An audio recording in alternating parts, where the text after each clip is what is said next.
Raila Amolo Odinga.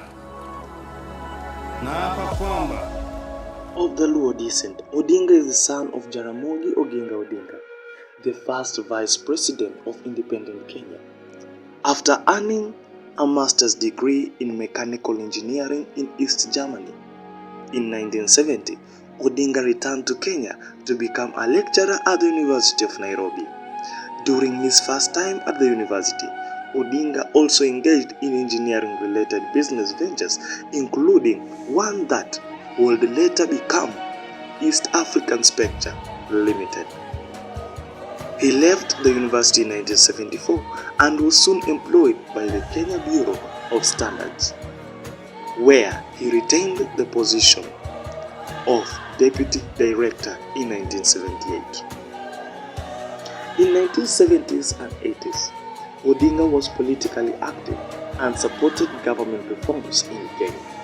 In 1982, he was accused of plotting against President Daniel Arap Moi and was imprisoned without trial for 6 years. After Odinga's release, he was twice arrested for campaigning against one-party rule, and in 1991, he sought refuge in Norway. He returned to Kenya in 1992, however, and was elected a member of the National Assembly that year under the banner of the Forum for the Restoration of Democratic Kenya, FORD-K, the party led by his father. I do not see the reason why a Prime Minister of the Republic of Kenya should go and look for. After his father's death in 1984, Odinga became embroiled in a leadership struggle within the party and in 1996 left Ford Kenya and joined the National Development Party. In 1997, Odinga stood unsuccessfully as the NDP's candidate for election as President of Kenya, but was able to retain his seat in the National Assembly. He and the NDP thereafter gave their support to Moi and the ruling Kikuyu-dominated Kenya African National Union. Odinga joined Moi's cabinet as Energy Minister in 2001, and the NDP was absorbed into the ruling party the following year, with Odinga becoming Secretary General of KANU. Odinga's hope of succeeding Moi as KANU's candidate for the presidency in the year 2002's elections was shattered when Moi called upon the party to support Uhuru Kenyatta, son of the former President Jomo Kenyatta. Several KANU members, including Odinga, formed the Rainbow Alliance within the party in protest of the choice, and they instead advocated for a vote among KANU members to determine the party's presidential candidate. Their pleas went unheeded, and KANU officially named Kenyatta as its candidate a few months later. In response, Odinga and the Rainbow Alliance left KANU and formed the Liberal Democratic Party, that is LDP. The LDP soon, with a coalition of several parties, the National Alliance of Kenya (NAK), to form the National Rainbow Coalition, that is NAC, under the leadership of former Vice President Mwai Kibaki, himself a Kikuyu. Although terms of agreement between the LDP and NAK were not completely revealed to the public, the two parties reportedly promised to equitably share cabinet posts and power, including naming Odinga to the new strong Prime Minister post that would be created if Kibaki were elected president. NAC's effort to challenge KANU was successful, and Kibaki was elected president in December 2002, the first non-KANU president in independent Kenya's history. Takuwa mwaminifu wa Jamhuri ya Kenya. NAC candidates, including Odinga, won more than half of the seats in the National Assembly. As one of the NARC leaders, Odinga had played a significant role in securing the election of Kibaki, including relentlessly on his behalf after the presidential candidate was seriously injured in a car accident in the month leading up to the polls. After his election, Kibaki appointed Odinga as a Minister of Roads, Public Works and Housing, but the LDP soon accused Kibaki of reneging on the pre-election agreement between the LDP and NAK that promised to share cabinet posts and power more equitably between the two parties. Tensions between the two NARC factions further increased over several issues discussed at the country's Constitutional Reviews Conference in the spring of 2003, including the proposal to create a strong prime minister position, which Kibaki and his supporters now backtracked from. Eventually, a draft constitution supported by Kibaki that provided for a weak prime minister and a strong president was presented to the public in a referendum vote in November 2005. It was not approved, however, as Odinga successfully led a campaign against it. Soon after, Kibaki dismissed his entire cabinet and reconstituted it the next month, without Odinga or many of the former cabinet members who supported it. Problems between the LDP and NAK continued, leading to the collapse of the NARC coalition in 2006. Meanwhile, Odinga had already formed a new coalition, the Orange Democratic Movement, ODM, in the months prior to the 2007 presidential and legislative election. Kibaki formed his own coalition, the Party of National Unity, PNU.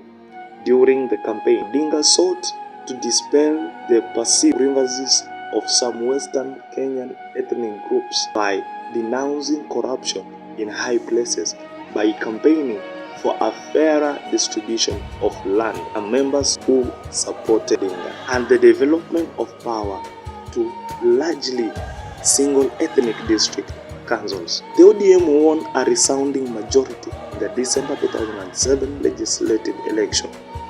The provisional results of the presidential election indicated that Odinga would be victorious as well.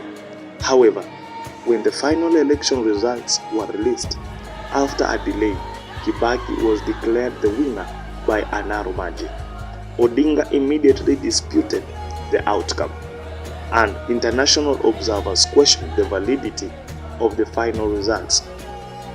Widespread protest ensued throughout the country and degenerated into horrific acts of violence involving some of Kenya's many ethnic groups, most notable of which were the Kikuyu and the Luo. More than 1,000 people were killed and more than 600,000 were displaced in the election's violent aftermath. I'm angered by the attempt of this government to steal this election through a process that was fraudulent at every step of the way. In February 2008, former UN Secretary General Kofi Annan and Jakaya Kikwete, the President of Tanzania and the Chairman of the African Union, brokered an agreement between Kibaki and Odinga for the PNU and the ODM to form a coalition government. This led to Odinga being sworn in on April 17, 2008 to the newly created post of the Prime Minister under Kibaki's president and with a power-sharing cabinet. Mimi Raila Amolo Odinga naapa kwamba tensions within the new government soon appeared, however, and Odinga had only limited success with implementing his reform-oriented agenda. In 2009, Odinga complained that ODM cabinet ministers were not being included in decision-making discussions, and that led him to boycott cabinet meetings for a time. Another row erupted in early 2010 when Odinga's decision to suspend 2 ministers over allegations of corruption was blocked by Kibaki. Later that year, however, Odinga campaigned with Kibaki in favor of a new constitution that counted among its many changes of devolution of power to the local level of government. It was approved via referendum and promulgation in August. In the year 2013 election, Odinga's ODM formed a coalition for reforms and democratic, that is, called Alliance, with Kenyan Vice President Stephen Kalonzo Musyoka's Wiper Democratic Movement and other parties. Under the CORD banner, Odinga and Musyoka campaigned for the post of president and vice president, respectively. Among the 8 presidential candidates, Odinga and Kenyatta, this time representing the Jubilee coalition, were frontrunners going into the March 4th election, which transpired with relative calm.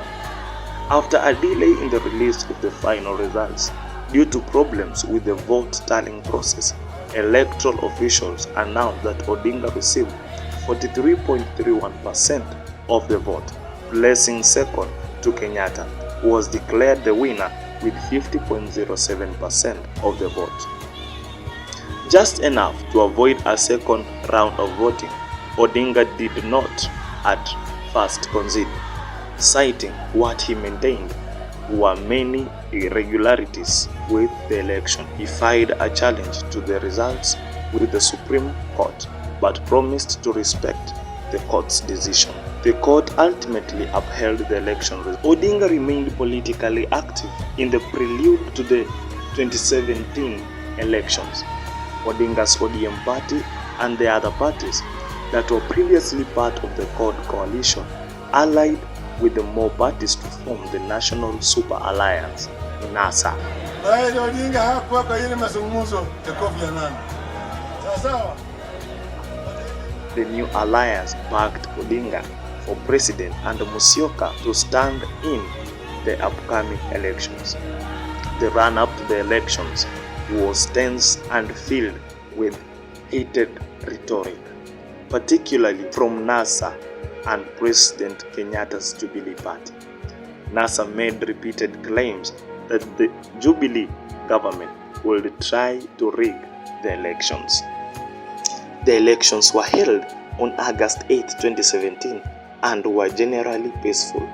Before the results were announced, however, Odinga and the NASA members alleged that the electoral irregularities had taken place and that the server of the Independent Electoral and Boundaries Commission had been hacked and called the election a carried. When the results were released a few days later, the IEBC announced that Kenyatta won the election with more than 54% and the vote percent of the vote, and that Odinga trailed him with almost 45%. Although most of the observers declared the elections to be free and fair, Odinga and NASA continued to allege that the results of the presidential elections had been manipulated, and some civil society groups expressed concern about the electoral processes as well. On August 18th, Odinga and NASA, despite having previously said that they would not take their dispute to the Supreme Court, did file a petition with that body. They requested that the presidential election be nullified on the basis that it was fatally compromised, and asked that a new election be held. The Supreme Court's decision, announced on September 1st, agreed with Odinga and NASA that irregularities were marred the presidential election. During that, the election had not been conducted in a manner consistent with the terms dictated by the Constitution.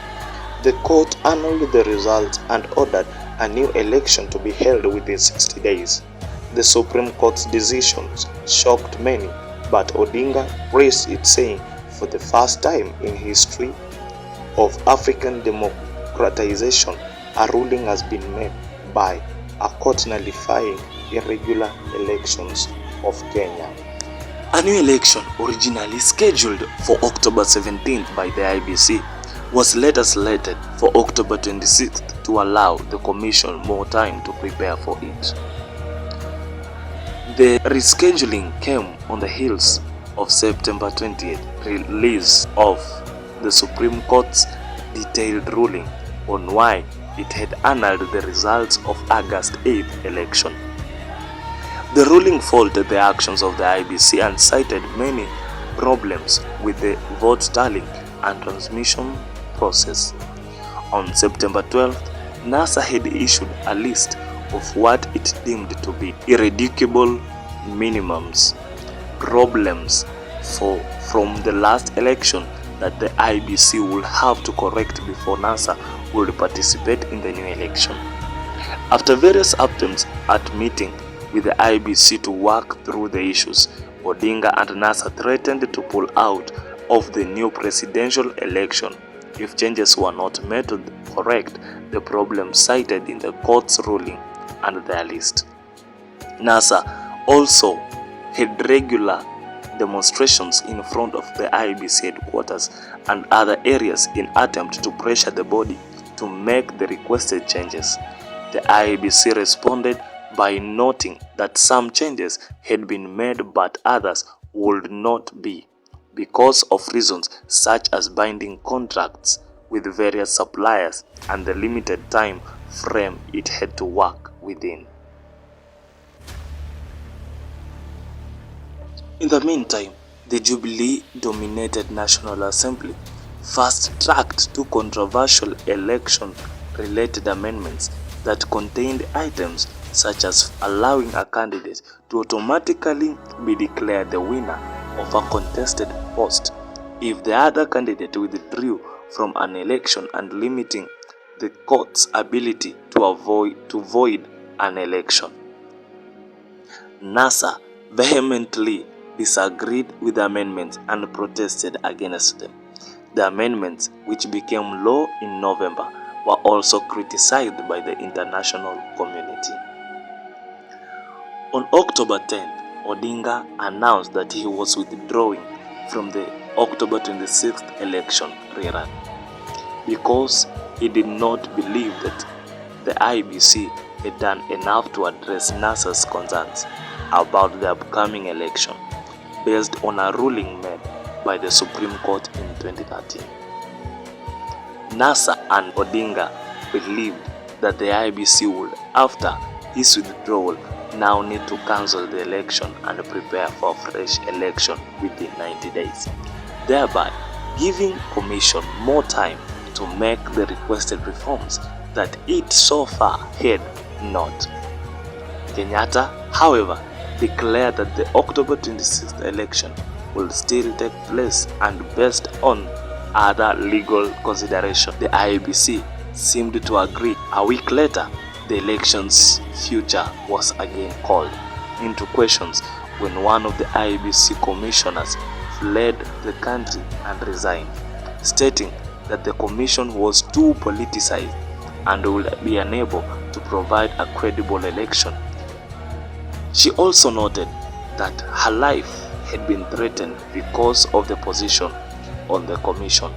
The IEBC had soon conquered the assessment that a credible election would not be guaranteed.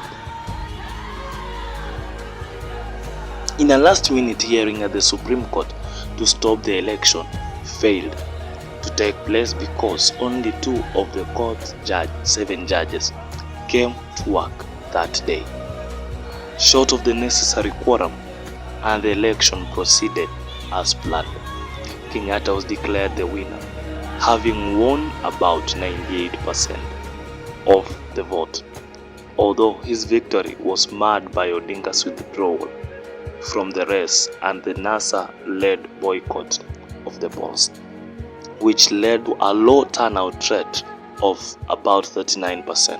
I hereby declare Mr. Uhuru Muigai Kenyatta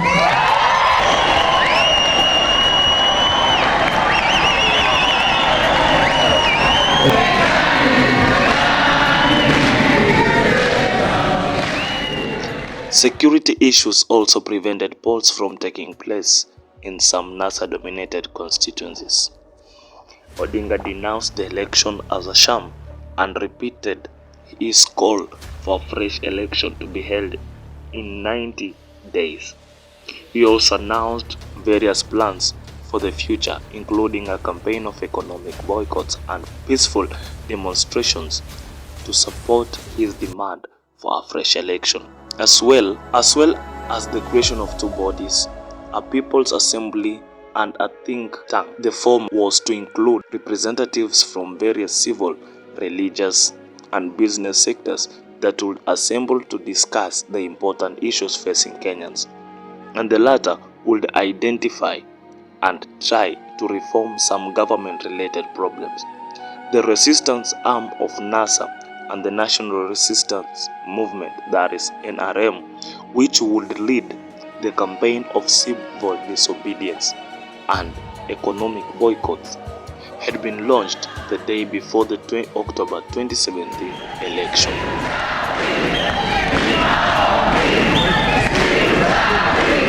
In late January 2018, NASA released what it said were the real results of the August 2017 polls, which was showed that Odinga had won with some 8.1 million votes, enough to put him over the 50% threshold necessary to avoid a runoff election, while Kenyatta received about 7.8 million. The IEBC disputed NASA's claims on the basis of NASA's version of the election results. Odinga was sworn in as the People's President of Kenya on January 30, 2018, at a rally attended by thousands of NASA supporters. Later that day, the government declared the NRM a criminal group, which left NRM members vulnerable to arrest. Raila, Amolo, Odinga. Some were arrested in the following days, such as Miguna, who called himself the general of the NRM. He was later charged with having committed treason-related offenses from having taken part in Odinga's self-styled inaugural ceremony. More striking than Odinga controversially holding his own inauguration was the Kenyan government's heavy-handed attempts at preventing media coverage of the event. Prior to the day of Odinga's symbolic inauguration, the government warned media outlets not to broadcast it. This warning, however, was largely ignored. On the morning of January 30th, independent radio and television stations planning to cover Odinga's swearing-in were forced off the air by authorities, although some media outlets were able to stream the events over the internet.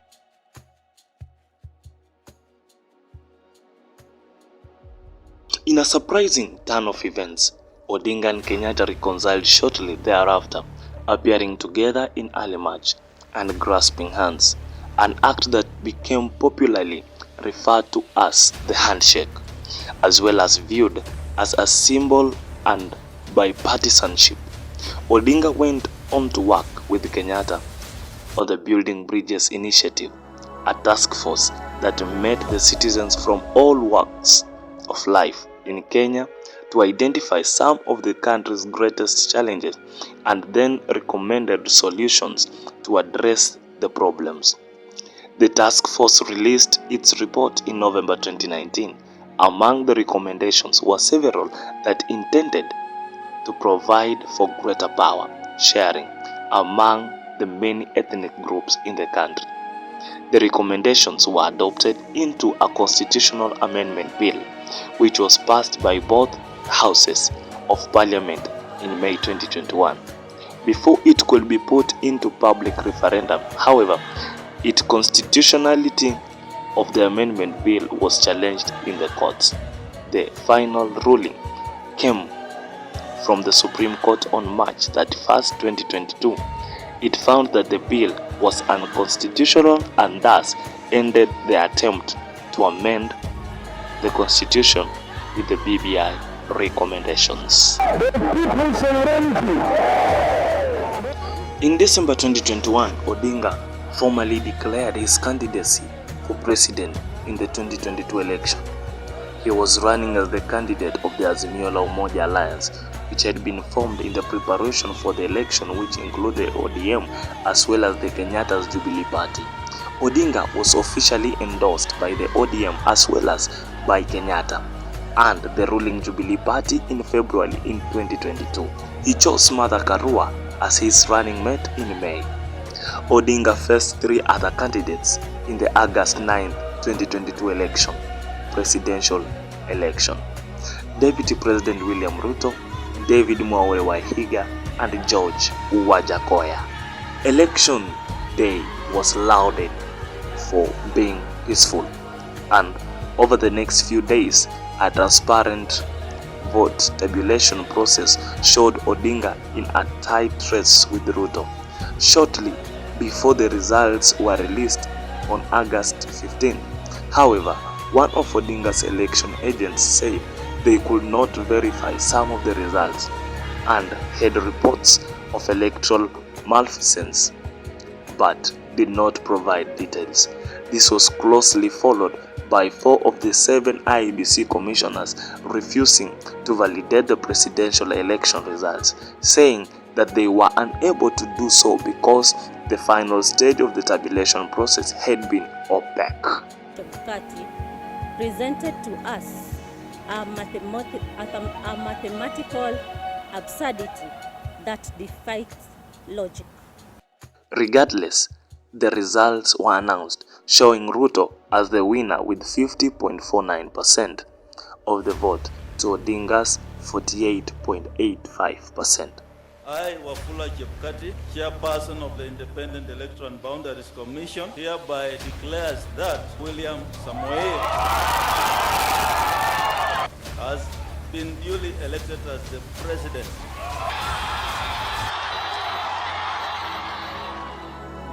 The next day, Odinga rejected the results, vowing to pursue a legal challenge to them. He filed a petition with the Supreme Court on August 22nd, calling the results fraudulent. His petition included allegations that some votes were not tallied and that there were discrepancies between the turnout figures and election results. The court, which had consolidated his petition with 6 others that had also been filed, issued its ruling on September 5th. The judges rejected Odinga's allegation, saying that no credible evidence of fraud had been presented and the election results were upheld. Odinga said that while he respected the court's rule, he disagreed with it. Raila Amolo Odinga, naapa kwamba